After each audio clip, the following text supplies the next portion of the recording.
In unifying your own hordes, find exercises to increase your troops' knowledge of and trust in each other. This will develop implicit communication skills between them and their intuitive sense of what to do next. Time will not then be wasted in the endless transmission of messages and orders or in constantly monitoring your troops in the field. If you can disguise these exercises as play, as in the Great Hunt, so much the better. Throughout the 1940s and 50s, two great baseball organizations did battle: the Boston Red Sox, built around Ted Williams, and the New York Yankees, with their great hitter Joe DiMaggio. The owner of the Red Sox, Tom Yawkey, believed in pampering his players, creating a pleasant environment for them, developing friendships with them. A happy team would play well, he thought. For this purpose, he went drinking with his men, played cards with them, checked them into nice hotels on tour. He also meddled in managerial decisions, always with an eye toward making things better for his players and keeping them happy. The Yankees' philosophy was very different, emphasizing discipline and victory at all costs. The organization's separate parts stayed out of one another's business. They understood the team ethos and knew they would be judged on results. The manager was left to make his own decisions. Yankee players felt an intense need to live up to the team's winning traditions. They were afraid of losing. In those 2 decades, the Red Sox players fought among themselves, fell into factions, whined and complained at any perceived slight, and won just one pennant. The Yankees were cohesive and spirited. They won 13 pennants and 10 World Series. The lesson is simple. Do not confuse a chummy club-like atmosphere with team spirit and cohesion. Coddling your soldiers and acting as if everyone were equal will ruin discipline and promote the creation of factions.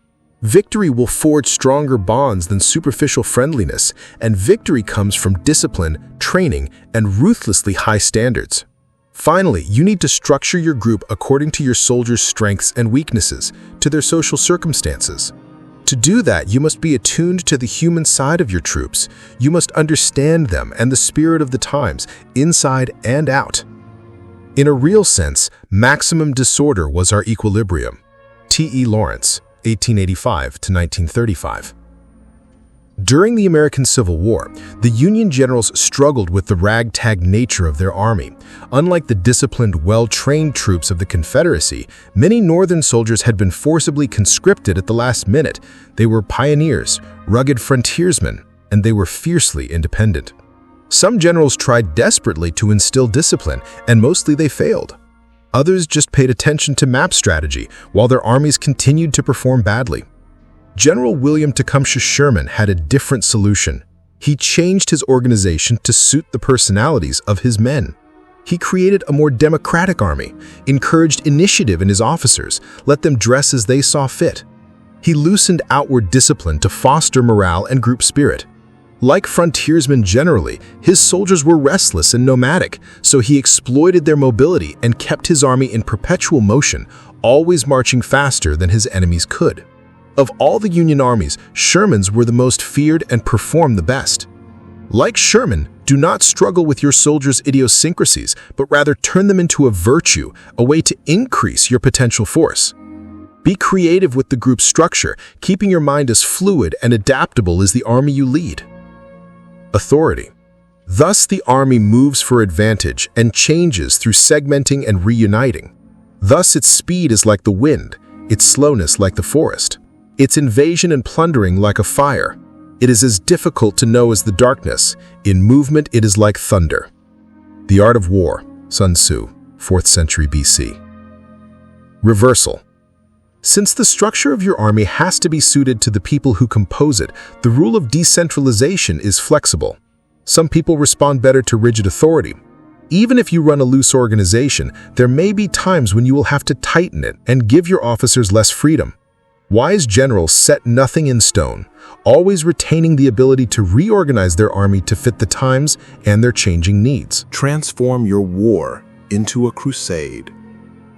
Morale strategies. The secret to motivating people and maintaining their morale is to get them to think less about themselves and more about the group. Involve them in a cause, a crusade against a hated enemy. Make them see their survival as tied to the success of the army as a whole. In a group in which people have truly bonded, moods and emotions are so contagious that it becomes easy to infect your troops with enthusiasm. Lead from the front. Let your soldiers see you in the trenches, making sacrifices for the cause. That will fill them with the desire to emulate and please you. Make both rewards and punishments rare but meaningful. Remember, a motivated army can work wonders, making up for any lack of material resources. The art of man management. We humans are selfish by nature. Our first thoughts in any situation revolve around our own interests. How will this affect me? How will it help me? At the same time, by necessity, we try to disguise our selfishness, making our motives look altruistic or disinterested. Our inveterate selfishness and our ability to disguise it are problems for you as a leader.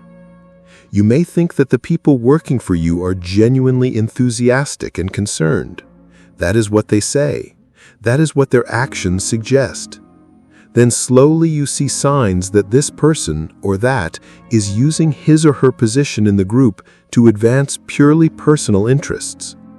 One day you wake up to find yourself leading an army of selfish, conniving individuals. You can do nothing with an army that is an amalgam of 100 people here, 100 people there, and so on. What can be achieved with 4,000 men, united and standing shoulder to shoulder, you cannot do with 40 or even 400,000 men who are divided and pulled this way and that by internal conflicts. Rules of War and Bravery. Mubarak Shah, Persia, 13th century. That is when you start thinking about morale, about finding a way to motivate your troops and forge them into a group. Perhaps you try artfully to praise people, to offer them the possibility of reward, only to find you have spoiled them, strengthening their selfishness. Perhaps you try punishments and discipline, only to make them resentful and defensive. Perhaps you try to fire them up with speeches and group activities, but people are cynical nowadays. They will see right through you. The problem is not what you are doing, but the fact that it comes late. You have begun to think about morale only after it has become an issue, not before. That is your mistake. Learn from history's great motivators and military leaders. The way to get soldiers to work together and maintain morale is to make them feel part of a group that is fighting for a worthy cause. That distracts them from their own interests and satisfies their human need to feel part of something bigger than they are. The more they think of the group, the less they think of themselves. They soon begin to link their own success to the group's success. Their own interests and the larger interests coincide. In this kind of army, people know that selfish behavior will disgrace them in the eyes of their companions. They become attuned to a kind of group conscience. Morale is contagious. Put people in a cohesive, animated group, and they naturally catch that spirit. If they rebel or revert to selfish behavior, they are easily isolated. You must establish this dynamic the minute you become the group's leader. It can only come from the top, that is, from you. The ability to create the right group dynamic, to maintain the collective spirit, is known in military language as man management. History's great generals, Alexander the Great, Hannibal, Napoleon, were all masters of the art, which for military men is more than simply important. In battle, it can be the deciding issue, a matter of life and death. In war, Napoleon once said, "The moral is to the physical as 3 to 1. He meant that his troops' fighting spirit was crucial in the outcome of the battle. With motivated soldiers, he could beat an army 3 times the size of his own. To create the best group dynamic and prevent destructive morale problems, follow these 8 crucial steps culled from the writings and experiences of the masters of the art. It is important to follow as many of the steps as possible. None is less important than any other. Step 1. Unite your troops around a cause. Make them fight for an idea. Now more than ever, people have a hunger to believe in something. They feel an emptiness which, left alone, they might try to fill with drugs or spiritual fads. But you can take advantage of it by channeling it into a cause you can convince them is worth fighting for. Bring people together around a cause, and you create a motivated force. What stronger breastplate than a heart untainted? Thrice is he armed that hath his quarrel just, and he but naked, though locked up in steel, whose conscience with injustice is corrupted. King Henry V, William Shakespeare, 1564 to 1616. There are always moments when the commander's place is not back with his staff, but up with the troops. It is sheer nonsense to say that maintenance of the men's morale is the job of the battalion commander alone. The higher the rank, the greater the effect of the example. The men tend to feel no kind of contact with a commander whom they know is sitting somewhere in headquarters. What they want is what might be termed a physical contact with him. In moments of panic, fatigue, or disorganization, or when something out of the ordinary has to be demanded from them, the personal example of the commander works wonders, especially if it has the wit to create some kind of legend around himself. Field Marshal Rommel, 1891 to 1944. The cause can be anything you wish, but you should represent it as progressive. It fits the times. It is on the side of the future, so it is destined to succeed. If necessary, you can give it a veneer of spirituality. It is best to have some kind of enemy to hate. An enemy can help a group to define itself in opposition. Ignore this step, and you are left with an army of mercenaries. You will deserve the fate that usually awaits such armies. Step 2. Keep their bellies full. People can't stay motivated if their material needs go unmet. If they feel exploited in any way, their natural selfishness will come to the surface, and they will begin to peel off from the group. Use a cause, something abstract or spiritual, to bring them together, but meet their material needs. You don't have to spoil them by overpaying them.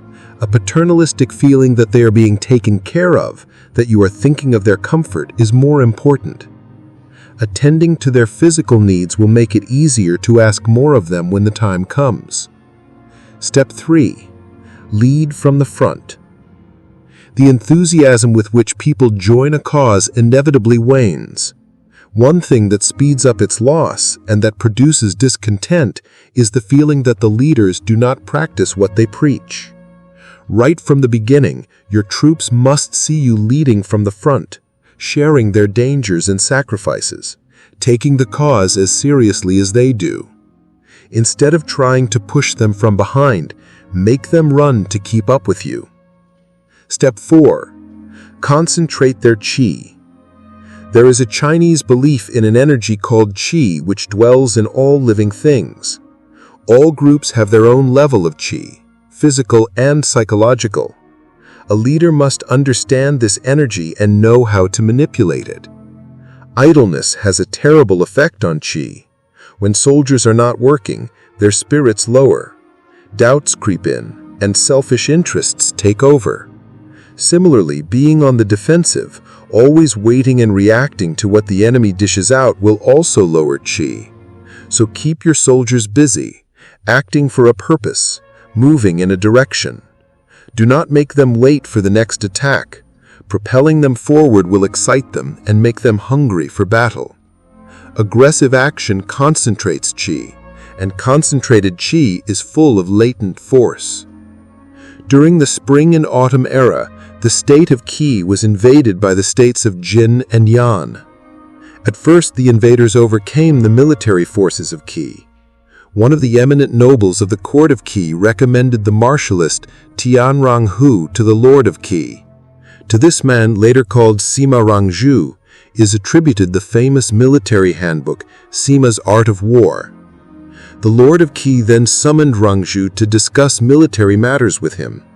The lord was very pleased with what Rongzhu had to say, and he made him a general, appointing him to lead an army to resist the aggression of the forces of Yan and Jin. Rangju said, "I am lowly in social status, yet the Lord has promoted me from the ranks and placed me even above the grandees. The soldiers are not yet loyal to me, and the common people are not familiar with me. As a man of little account, my authority is slight. I request one of your favorite ministers, someone honored by the state, to be an overseer of the army." The Lord acceded to this request and appointed a nobleman to be the overseer.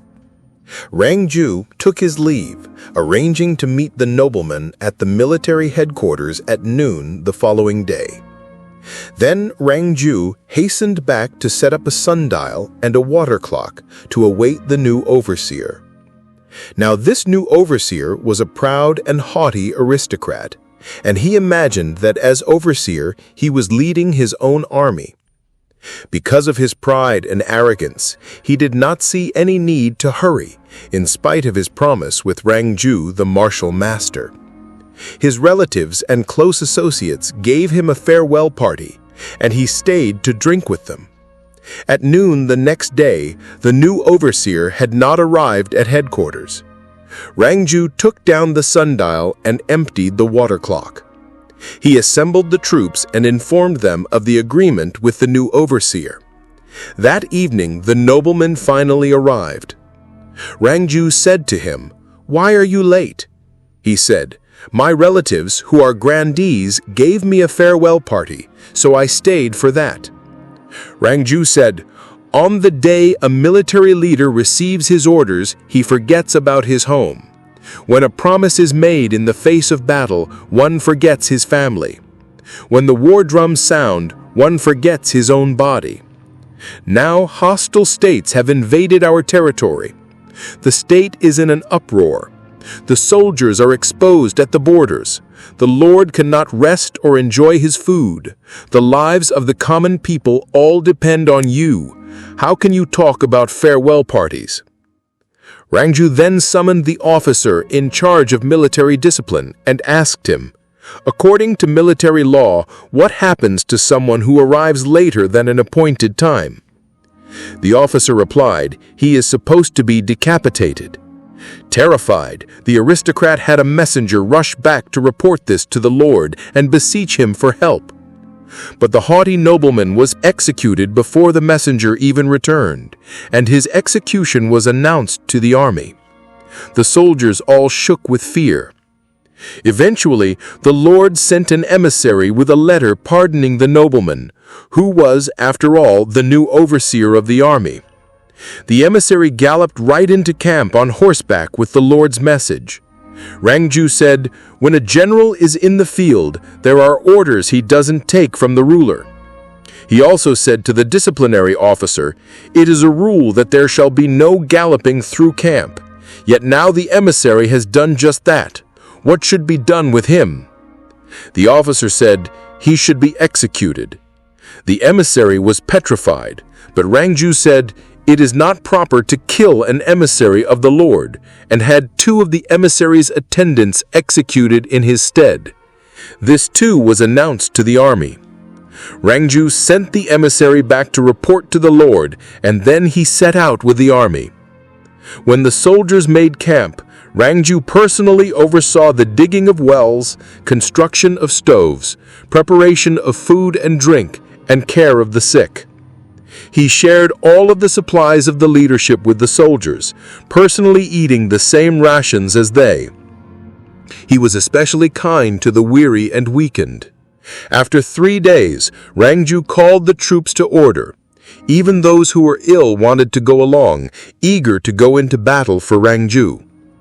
When the armies of Jin and Yan heard about this, they withdrew from the state of Qi. Now Rangju led his troops to chase them down and strike them. Eventually he recovered lost territory and returned with the army victorious. Mastering the Art of War. Zhuge Liang's and Luan Ji's Commentaries on the Classic by Sun Tzu. Translated by Thomas Clary, 1989. Step 5. Play to their emotions. The best way to motivate people is not through reason, but through emotion.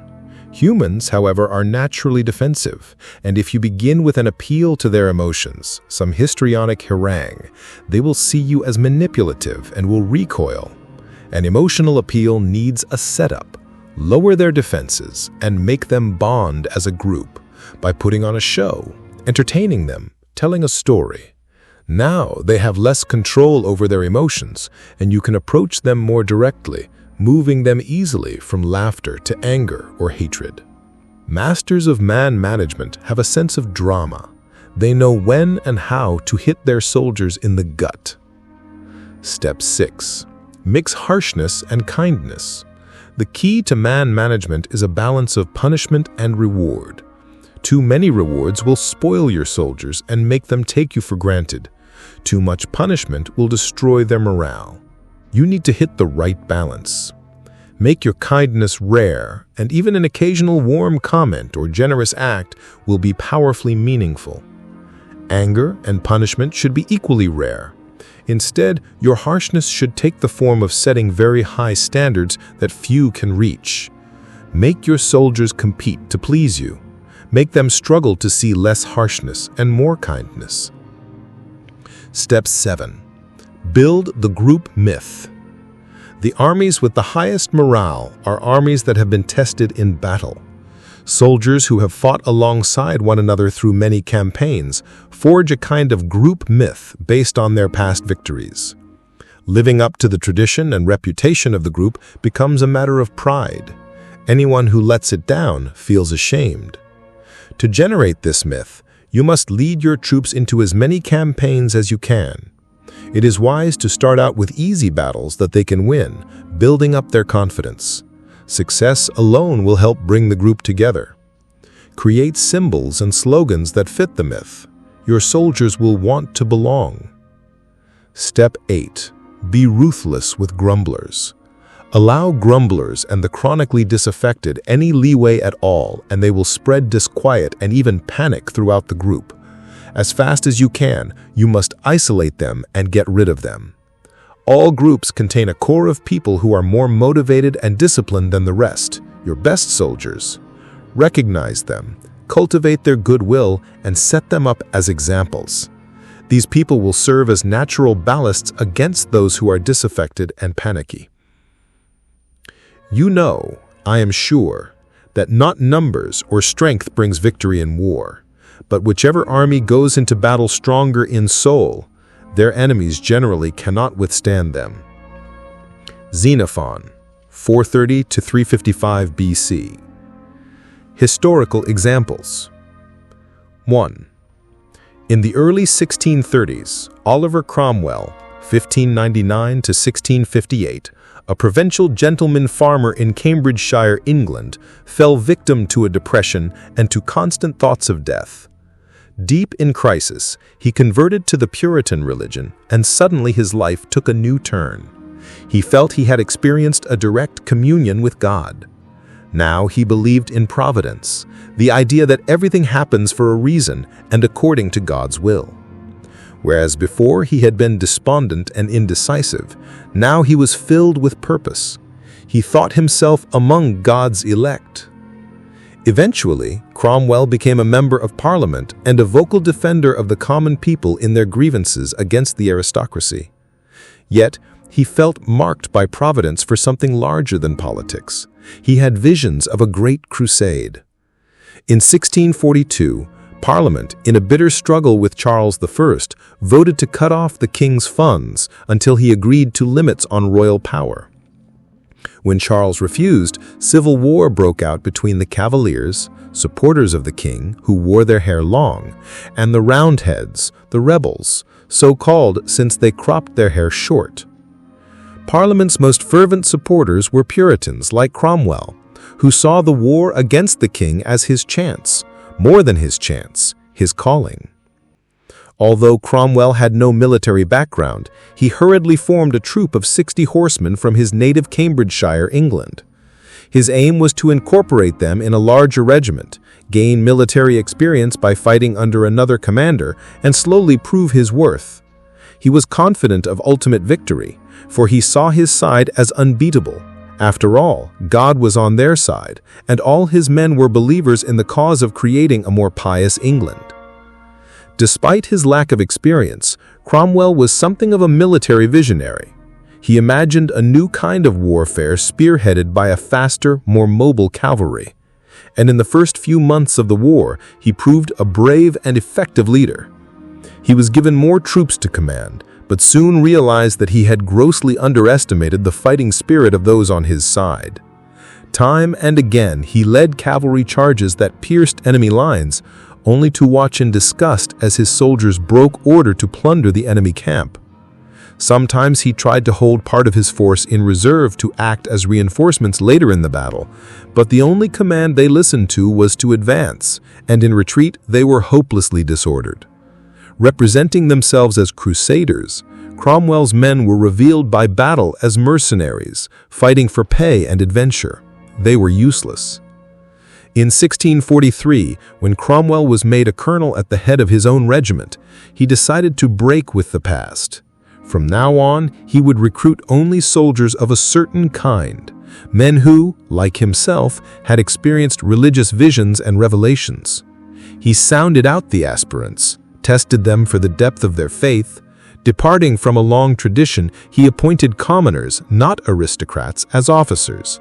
As he wrote to a friend, "I rather have a plain russet-coated captain that knows what he fights for and loves what he knows than that which you call a gentleman and is nothing else." Cromwell made his recruits sing songs and pray together. In a stern check on bad discipline, he taught them to see all their actions as part of God's plan. And he looked after them in an unusual way for the times, making sure they were well-fed, well-clothed, and promptly paid. When Cromwell's army went into battle, it was now a force to reckon with. The men rode in tight formation, loudly singing songs. As they neared the king's forces, they would break into a pretty round trot, not the headlong and disorderly charge of other troops.